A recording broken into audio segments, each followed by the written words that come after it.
அனைவருக்கும் வணக்கம்.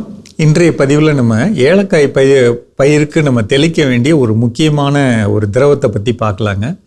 அதாவது நமக்கு சரங்கள் முறையாக வர்றதுக்கும் எப்பவும் அது பச்சையாக இருக்கிற மாதிரியும் அதே நேரத்தில் சிம்புகள் நிறைய வரணும் அப்படிங்கிற எண்ணத்தோடு நம்ம தெளிக்க வேண்டிய ஒரு கரைசல். சரிங்களா? ஒரு 50 லிட்டருக்கான ஒரு திரவத்தை உருவாக்கலாம். அந்த 50 லிட்டரில் 25 லிட்டரு கோமியம், 25 லிட்டர் கோமியம், 20 லிட்டர் மோர், ஒரு 10 லிட்டர் மோர் எடுத்து பால் எடுத்து அதை தயிராக மாற்றிட்டு அதை நம்ம பெருக்கமடை செஞ்சு 20 லிட்டர் மோராக மாற்றலாம். அப்போ 25ம் 20ம் 45 ஆச்சு. இன்னொரு 5 லிட்டருக்கு 5 லிட்டர் தண்ணீரோட 1/2 கிலோ அளவுக்கு பால் பெருங்காயம், இது மூணும் கலந்துக்கிட்டோம்னா இப்போ நம்மக்கிட்ட 50 லிட்டர் இருக்குது.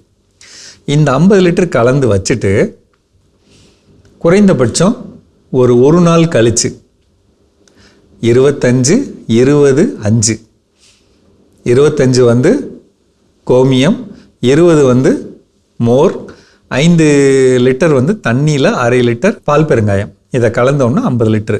இதை எடுத்து நீங்கள் இன்னொரு 150 லிட்டர் தண்ணியோடு கலக்குறீங்க. அப்போ 200 லிட்டர் கிடச்சிருமா? இந்த 200 லிட்டர்லேருந்து முடிஞ்ச அளவுக்கு நீங்கள் தெளிக்க வேண்டிய திரவத்தில், உதாரணத்துக்கு 10 லிட்டருக்கு 1 லிட்டர், 10 லிட்டர் தண்ணீருக்கு 1 லிட்டர், அப்போ 100 லிட்டருக்கு 10 லிட்டர் எடுத்துக்கலாம். 200 லிட்டருக்கு 20 லிட்டர். இந்த மாதிரி அமைப்பில் எடுத்து நம்ம தெளித்தோம்னா நம்ம உத்தேசமாக இதிலேருந்து ஒரு 10 தடவை நம்ம பயன்படுத்தலாம். இது உங்களுக்கு எளிமையான திரவமாக இருக்கும். இப்படி பண்ணுறப்ப ஏலக்காயில் சிம்புகள் அதிகம் வர்றதுக்கும் சரங்கள் உயிர்ப்போட, முக்கியமாக நம்ம சரங்கள் உயிர்ப்பாக இருக்கணும்னா புளிச்ச மோர் பயன்படுத்தணுங்க. புளிச்ச மோர் பயன்படுத்த சரங்கள் நல்லாயிருக்கும்.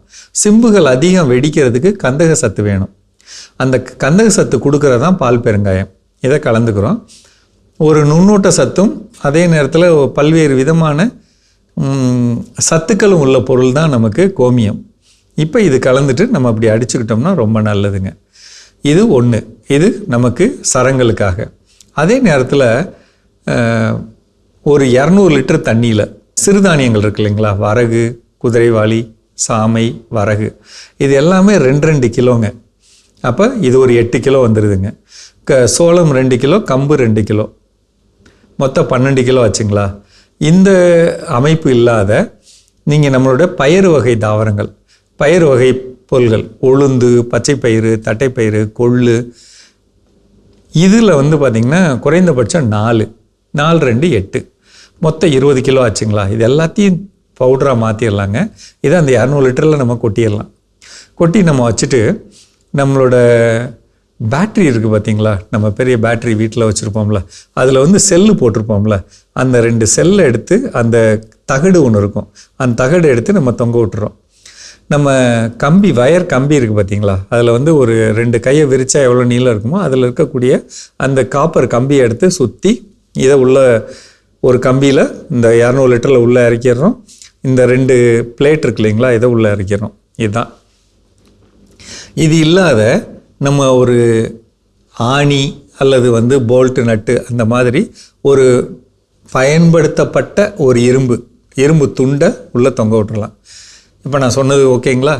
நான் என்ன சொல்லியிருக்கேன், 200 லிட்டர் தண்ணியில் 12 கிலோ அளவுக்கு, அதாவது 8 கிலோ அளவுக்கு வரகு, திணை, சாமை, குதிரைவாளி, 2 கிலோனா 8 ஆச்சுங்களா? சோளம் 2 கிலோ, கம்பு 2 கிலோ, 10 ஆச்சா? 12 ஆச்சா? அப்புறம் 4 இதுக்கு பார்த்திங்கன்னா உளுந்து, பச்சைப்பயிறு, தட்டைப்பயிறு, கொள்ளு, இது நம்ம அரைச்சி உள்ளே போடுறோம். இப்போ இந்த திரவத்தில் நமக்கு 200 லிட்டர் கிடைக்கும். இதில் இருந்து நீங்கள் ஒரு 10 லிட்டர் மட்டும் எடுக்கிறீங்க. அந்த 10 லிட்டரை இன்னொரு 200 லிட்டர் தண்ணியில் கலந்து தெளிக்கலாம், தரைவெளியில் கொடுக்கலாம். கரைச்ச பொருள் இருக்கும்ல, அதில் கீழே இருக்குங்க, திருப்பியும் நம்ம தண்ணி ஊற்றலாம். இது மாதிரி எத்தனை தடவை பண்ணலாம்? 5லேருந்து 6 தடவை பண்ணலாம். இதுதாங்க ஒரு இயற்கை முறை நுண்ணூட்ட கலவை. செஞ்சு பார்க்கலாமா? உங்களுக்கு ஏதாவது சந்தேகம் இருந்தால் கீழே இருக்க நம்பரில் இது பண்ணுங்கள். இது ஏலக்காய் பயிருக்குன்னு இல்லைங்க, எல்லா பயிர்களுக்கும் பயன்படுத்தக்கூடிய ஒரு எளிமையான திரவம். மீண்டும் சந்திப்போம்.